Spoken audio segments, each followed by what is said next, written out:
श्री गुरु चरण सरोज रज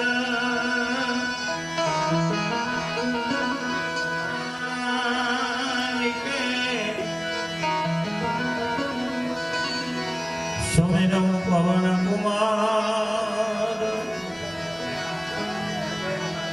बलबुद्धि ज्ञान हो हरहु कलेश विकार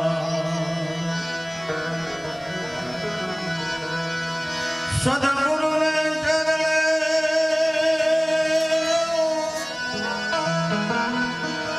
अने संतो ने करूं प्रणाम पवित्र वाणी मनया प्रजो भवे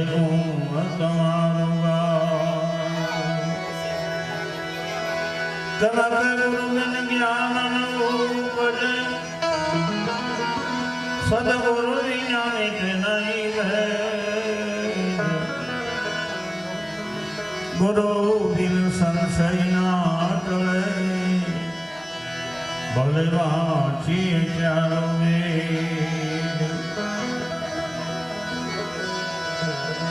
सदगुरु बिना सूझे आजीवन भक्ति मुक्ति कानून रवि के पत्थर बोयो होए खेत में तेने नहीं हाल नहीं भूल रवि राम के पानो वायो होए खेतर तेने नहीं हाल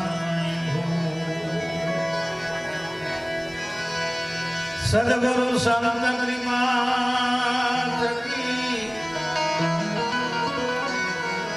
उपजे निर्मल ज्ञान शुद्ध चेतन तुरिया पदे जो रहे निरंतर ध्यान शुद्ध चेतन तुरिया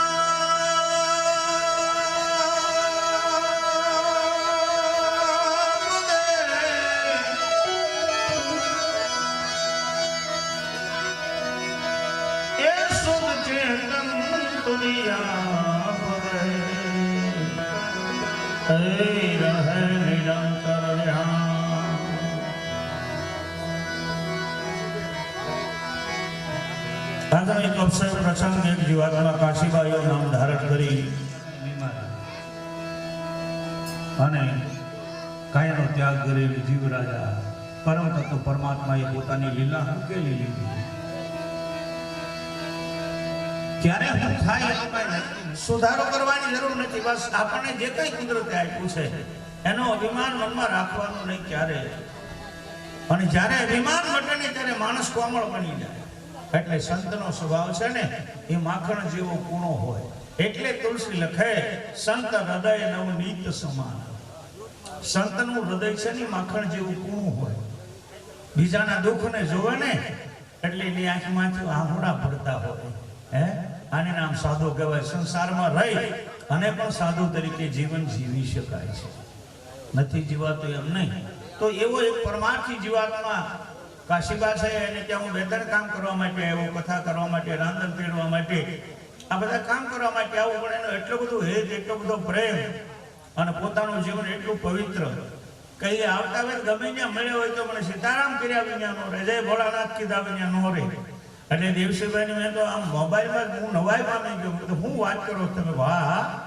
મને કે આમ બન્યું પણ જીતની ચાવી ભરી રામને ઇતના ચલે ખિલોના રોતે રોતે હસતા શીખો હસતે હસતે રોના રમકડાને ચાવી ભરો અને જ્યાં સુધી ચાવી ટકે ત્યાં સુધી રમકડું હાલે ને પછી ઊભું રહી જાય. એમાં શ્વાસરૂપી ચાવી કુદરતે તમને મને આપી છે, એ ક્યારે ખૂટી જાય એનું કાંઈ નક્કી નથી. આ બહાર નીકળ્યું માલિકા ન આવે એટલે આ શરીરની પૂર્ણાહુતિ. ગમે એવો રૂપાળો દેહ હોય, કાળો દેહ હોય, કુબડો દેહ હોય, જાડો હોય, પાતળો હોય, જ્ઞાની હોય, અનુભવી હોય, વિવેકી હોય, તો એને બાળી જ દેવું પડે, કાં તો દાટી દેવું પડે. આ સિવાય એનો કોઈ બીજો રસ્તો જ નથી. પણ આ દુનિયાની માલિકા નામની નિશાની રહી જાય. માણસ નથી રહેતો, પણ માણસનું નામ રહેશે. માટે જગતમાં, કુટુંબમાં, પરિવારમાં, બહેનો દીકરીઓમાં, બાળકમાં, વૃદ્ધમાં, બીમારમાં, પાડોશીમાં કાંઈક એવું સારું કામ કરજો કે આ શરીર ઉયું જાય ને ત્યારે ઘરના તો રોતા હોય પણ પાડોશી રોતા હોય. આની નામ જીવન કહેવાય. એમ ન કે ખારું થયું ગયો આંખના આહુડા પડતા હોય, ભલામણા આ તો જગતનો આધાર હતો ભૂલી ગયો. એમ એકાદ જણો મોઢામાંથી બોલી જાય ને તો આપણને ન્યાય સદગતિ મળી જાય, કારણ કે પ્રેમના આહુડા છે. તો આવી સંતવાણીનો આનંદ એક જનેતાના ચરણમાં અર્પણ કરવાનો છે. પણ આપણી સૌરાષ્ટ્ર ભૂમિની આજે સંસ્કૃતિ છે કે સંતવાણીની શરૂઆતમાં ભગવાનના નામની એકાદી ધૂન બોલાય. આપણે પણ સાથે મળી તાળી પાડી, બધા તાળી પાડજો વારવાર જેટલી સમજાય એટલી. અને તમે બધા તો બેન્ડ બાજાને એવું વગાડો છો એટલે તાલમાં હાલો છો કાયમ, એટલે તાલને તો જાણતા હોય એટલે ભલામણ કાંઈ કરવાની જરૂર ન હોય. પણ છતાંય ઘણી વખત આળસ ચડી જાય કે ભાઈ હવે કાંઈ તાળી પાડવી નહીં, માવો સોળને આપણે એમ નહીં. બે હાથ આપ્યા છે 84 લાખ અવતારમાં. માનવ દેહ એવો એક જ એવો છે કે જેને ભગવાન હાથ આપ્યા હોય, બીજા કોઈ નથી આપ્યા. નજર કરી લો. હું કામ તો તાળી પાડીને ભગવાનનું નામ લેવા માટે. અને તાળી પાડે ને આખો દિવસ તમે ધૂળ કામ કર્યું હોય, ઝાડવારે કામ કર્યું હોય, પછી ક્યારા વાળ્યા હોય, કાંઈ બીજું દવા છાંટી હોય, આ બધું જે આ રગુમાં ઘડી ગયો ઝીણી ઝીણી આમાં તળ્યું છે, એ તળિયુંમાં ઘડી ગયો. તાળી આમ પાડો એટલે એ બધું ઉડી જાય અને આ બધું ખુલ્લું થઈ જાય ને એટલે શરીર તંદુરસ્ત બની જાય, હાઈ ક્લાસ. શું કામ કે બધી નાડીઓ ખુલ્લી જાય. તો તાળી મહોત્સવ ભરજો. માટે એક સંત લખે છે, આ દુનિયામાં નામ ધરીને આવેલો નાસ્તો છે જવાનો છે, એ વાત નક્કી છે. ક્યારે જવું પડે, એવડી ઉંમર હોય જવું પડે, ક્યાં હોય જવું પડે, આ શરીરની કઈ પરિસ્થિતિ હોય જવું પડે, એનું કાંઈ નક્કી નથી. કારણ કે કાળની ગતિ અગાધ છે, કાળને કોઈ જાણી શકતો નથી. એટલે ભક્તિએ લખ્યો, કોણ જાણી શકે કાળને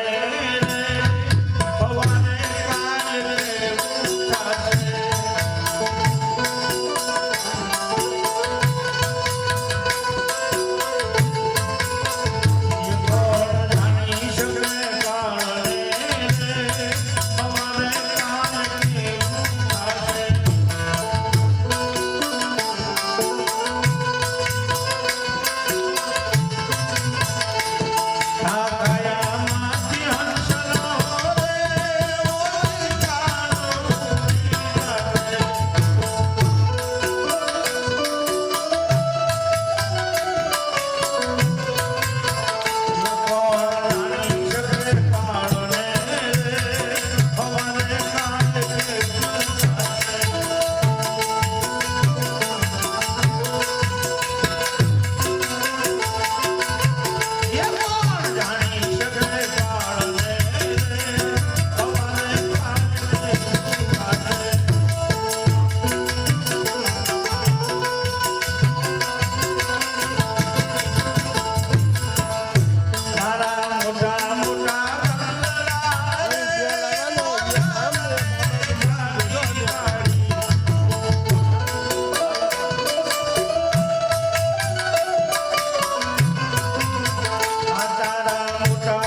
કુળદેવી માત કી જય, હનુમાનજી મહારાજની જય. ઓમ મહાદેવ. ઓ હે જ્ઞાન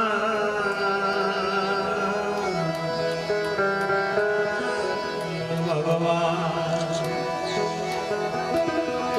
માત પિતાને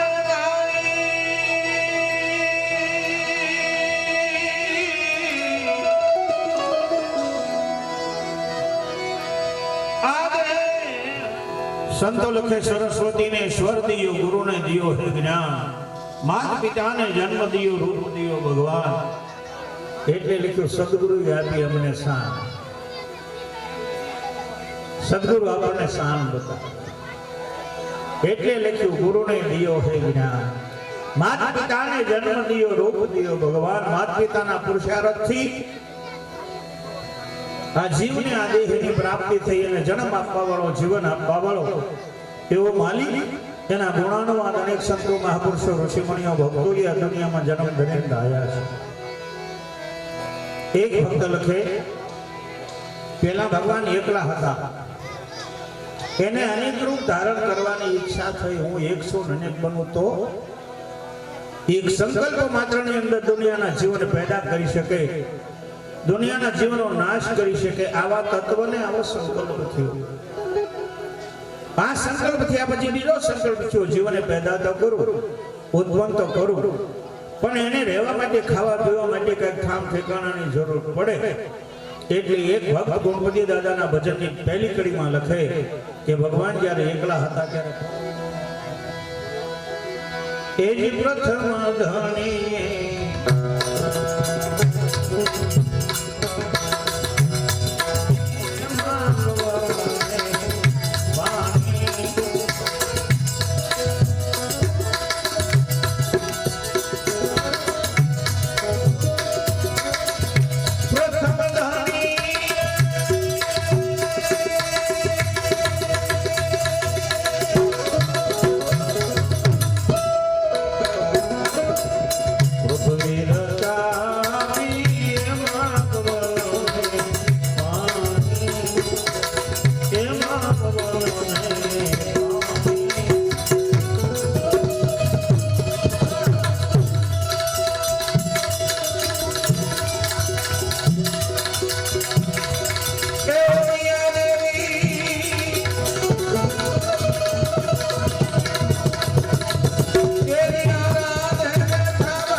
ભક્તિએ લખ્યું પ્રથમ ધણીએ પૃથ્વી રચાવી એમાં પવનને પાણી.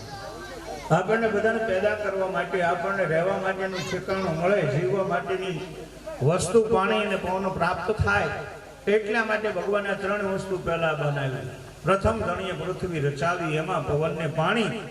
ઓમિયા દેવી આરાધે બેઠા બ્રહ્મા વેદ પુરાણી. હાલો મારા ગુરુની ગતિનો જાણી કે જેની હિસાબે ભગવાન બીજી વખત માનવનો અવતાર આપે ને બીજી વખત ભક્તિ શરૂ થાય. નાગો નામદે નારદ નરસિંહ સીધી સગાળસ્યા શ્યાણા. મયુર ધ્વજ હરિચંદ્ર ભરતરી પાયા પદ નિર્વાણા. જે જન ભક્તિને રંગે રંગાણા એને અલગ પુરુષ ઓળખાણા. મન તમારું મારું ભક્તિમાં રંગાઈ જાય, જીવન નહીં મન. એની મજા આવી. એમ પૂછો ક્યાં ભજનમાં મજા આવી, કઈ શબ્દમાં મજા આવી. કઈ ભૂલ થતી હોય એની બાદ બાકી થાય. સમજણો માણા હોય ને જીવનમાં ઉતારી અને ભૂલ થતી હોય કાઢી નાખે, બાદ કરી નાખે. હવે આ ભૂલ રાત જાય એટલે દિવસ ઉગે. એમ અજ્ઞાન વયું જાય ને ત્યારે જ્ઞાન આવી જાય. અને જ્ઞાન આવે ને માણસ જે જ્ઞાની બને. જ્ઞાન એટલે શું તો જાણવું.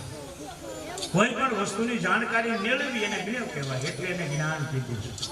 જેની પીપાસા, જેની તૃષા, જે તમને મને તરસ લાગે ત્યારે રોટો પાણીનો પીએ ને, એમ મહારાજ કહે એસી જો લાગે તો પ્રીતમ પ્રીત ના બી છોવે ચકવી રહે પડે તબરો.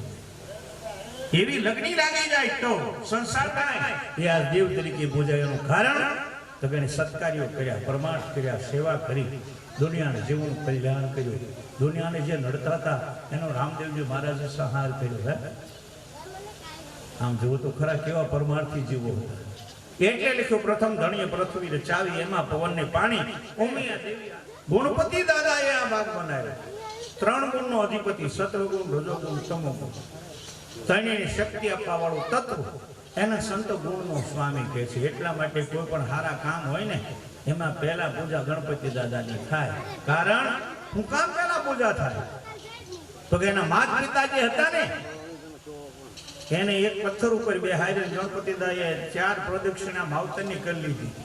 બે ભાઈઓ વચ્ચે વિવાદ થયો કે પૂજા કોની કર્યું, આ દુનિયામાં મોટું કોણ? ભલે ભગવાન ભોળોનાથ ને માં ભવાની કે આ પૃથ્વીની 7 પ્રદક્ષિણા કરી, મોટા મોટું કોઈ હોય મને જન્મ દેવા વાળું તો કોણ? તો મારા માવતર. એ પથ્થર માથે બેઠા હતા, 7 પ્રદક્ષિણા કરીને પગે લાગ્યા. તું મોટો જા, આ મને મોટું થતા વાર લાગે અને દુનિયા પૂજવા હોતે મોડી ગણપતિ તરીકે. હે આ બોલવા વાળો છે ને એ 3 ગુણનો અધિપતિ છે. ચમેલી કેળ કેળ કે કેવળો ત્યાં ફોડું દીએ ફૂલવાડી. હાલો મારા ગુરુની ગતિને જાણી પેદા સર્વે. સુગંધને મિલાવે છે. પણ તમારે ગુલાબના ફૂલને ઊંઘવું હોય ને તો પહેલા કાંટા સહન કરવા પડે. ગુલાબનું છે ને ઝાડવું એને કાંટા હોય, એમાં 1-2 કાંટા વાગી જાય તો તોડી નાખે હાથને. એમ ભક્તિ કરવા માટે આ દુનિયાના મેણા ટોણા પણ સાંભળવા પડે. અને મેણા તમે સહન કરી જાઓ ને તો કુદરત ભક્તિની સુગંધ તમારા જીવનમાં પ્રસરાવે. એમાં કાંઈ નથી નથી. માટે ત્રીજી કરી લખે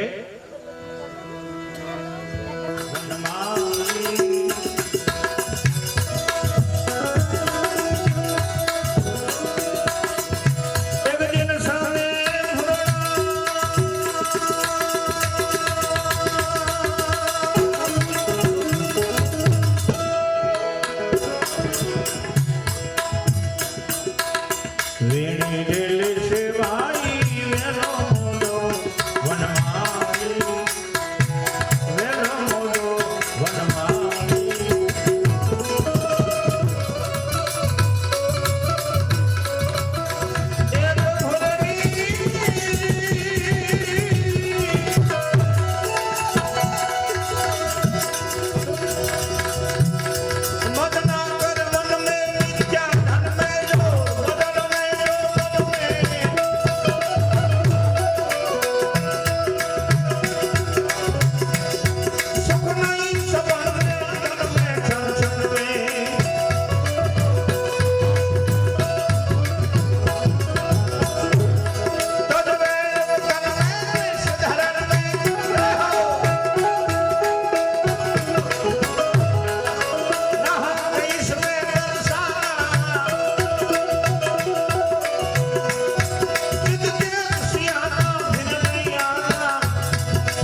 ऐसे वेलो मोडो बनमाली जाइए, ये तमाशा क्या है, समझ में कुछ नहीं आता, ये दुनिया क्या है। खबर नहीं पड़ती का जगत से हूँ भगवान हूँ काम बनाव्યું છે। 100 વર્ષે जीववा देता नहीं, 70 75 के 75 થાય क्या तो के हालो તમારા તેડા આવી ગયા હે। અને સતાય માણસ કેટલું પાપ કરે, કેટલું ખોટું બોલે, કેટલો અન્યાય કરે, કેટલી અનીતિ કરે, કેટલો અહંકાર કરે, કેટલો ક્રોધ કરે, કેટલો હુંપટ કરે। આવું હું કામ નજરથી જોવે છે કે દુનિયાની માલમાં માણસો જીવતા નથી। કરોડોપતિ હોય, લાખોપતિ હોય, ગરીબ હોય, દરેકને માથે મૃત્યુ નક્કી વસ્તુ છે। માટે જીવનમાં કુણક લાગવું, અને જેનું જીવન કુણું બને ને એને જેમ વાળવું એ વળે। જો મોઢાની માલમાં જીભ છે ને દાંત છે, બે વસ્તુ હારે છે, પણ જીભ છે ને એ કુણી છે એટલે આખી જિંદગી રહે, અને દાંત છે ને એ કડક છે એટલે 55 થાય ને કે એક પછી એક મંડે પડવા, કારણ કે કડક હોય ને એ પડી જાય, કુણા હોય ને એને જેમ વાળવું એ વળે એટલે પડાય નહીં। માટે કુણા રહેજો દુનિયામાં। એક ફૂલની એવી વાસના જગત બધામાં જણાય। આ કાયાની અંદર ભગવાને એવું કયું ફૂલ મૂક્યું જેને વાસના કોણ મરી જાય છે, મરી ગયા પહેલા જોઈ લેજો, જાણી લેજો, એમ એનું કેવું છે કે ભાઈ મરી કોણ જાય, હાલો ને આપણે હાથ કરીએ। અને એમને હાથ ન આવે, કારણ કે સવો લખે છે આદમ તો અંતરમાં વસે છે, કાંઈક ભજન કરો તો ભેટે। તો પાસે છે આ જો કાન છે ને આંખીની પાસે છે, તો આંખ્યું છે અને કાન ન દેખાય, જોજો તમારે નહીં દેખાય, પણ જોવા હોય તો દેખાય ખરા, પણ સામે કાસ રાખો ને હરીશન એને પોતે દેખાય, એ સિવાય જાણી શકાય એમ નથી।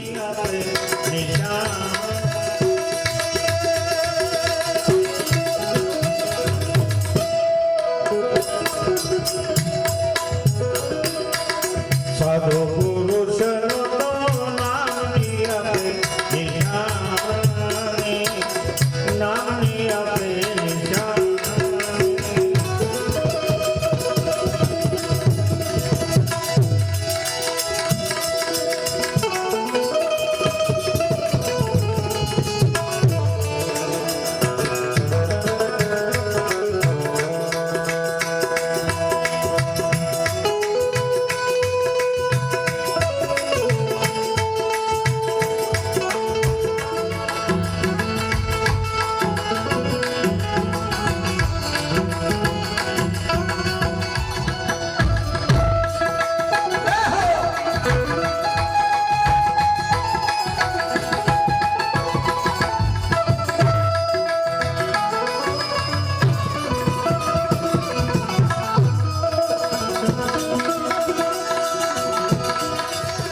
લોકમાં ધારણ કર્યું છે એવા ભક્ત છેલ્લી કડીમાં લખે જય હો જય હો।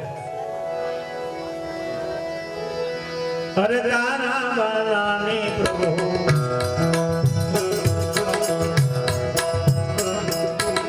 તો પોત રાખજે નાથ પોતાનો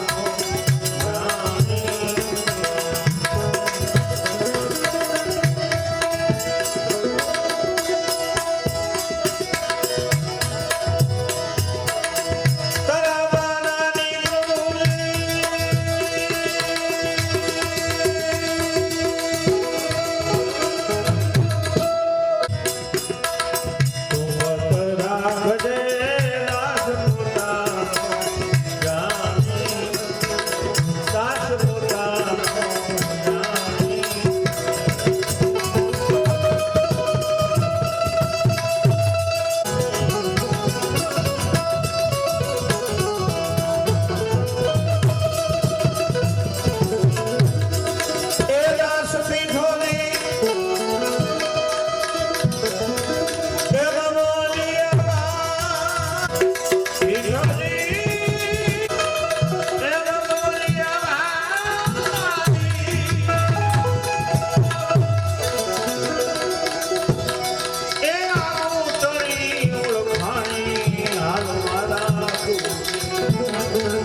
પણ છતાંય સંતો તો દયાળુ છે. કદાચ 60 વર્ષની ઉંમરે 70 વર્ષની ઉંમરે સંતોના શબ્દો સમજી જાય.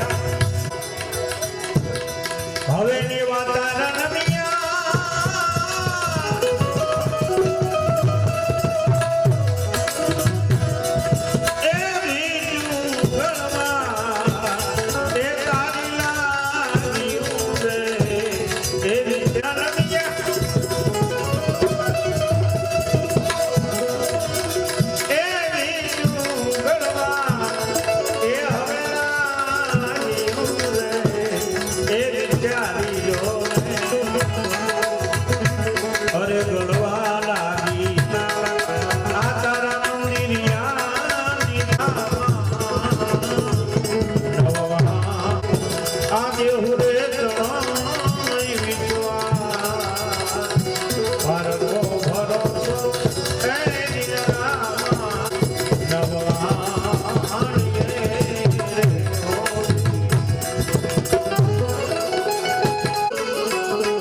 માનવી જાણે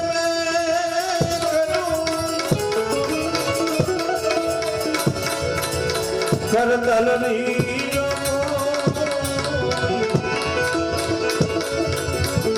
આગરા અધવચ્ચે રહે મારો હરી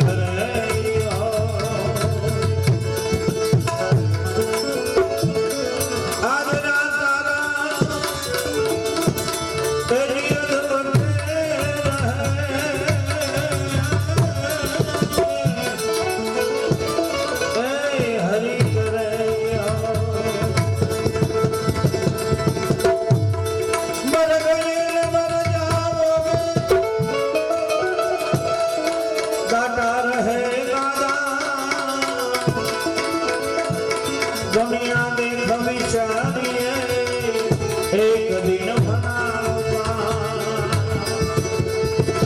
दुनिया